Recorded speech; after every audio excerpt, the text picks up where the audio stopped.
বিশ্বকাপ বাছাই পর্বে আগামী মাসে চিলি ও পেরুর বিপক্ষে দুটি ম্যাচ খেলবে ব্রাজিল দল। সেই ম্যাচের জন্য শুক্রবার 23 সদস্যের দল বেছে নিয়েছেন ব্রাজিল কোচ দরিবাল জুনিয়র। লা লিগায় এখনও পর্যন্ত 5 গোল 3 অ্যাসিস্ট করে রাফিনিয়া আছেন দারুণ ছন্দে। আগেরবার ব্রাজিল দলে তার না থাকাই ছিল চমক, তবে এবারের স্কোয়াডে ডাক পেয়েছেন তিনি। দলে ডাক পেয়েছেন আর্সেনালের উইঙ্গার গাব্রিয়াল মার্তিনেল্লি, এছাড়াও ডিফেন্সে ফিরেছেন ব্রেমার সহ অনেকে। তো চলুন এক নজরে দেখে নেওয়া যাক 23 সদস্যের স্কোয়াডে কারা ডাক পেয়েছে।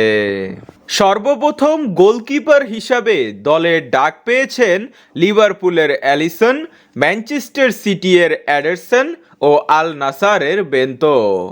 এরপর ডিফেন্ডার হিসাবে দলে জায়গা পেয়েছে জুভেন্টাসের দানিলো, মোনাকোয়ের ভ্যাডারসন, লিওন ক্লাবের আবনার, মিনিয়েরোর অ্যারেনা, জুভেন্টাসের ব্রেমার, রিয়াল মাদ্রিদের অ্যাডার মিলিটাও, আর্সেনালের গাব্রিয়াল মেগালেস ও পিএসজি কাপ্তান মার্কুইনিয়স।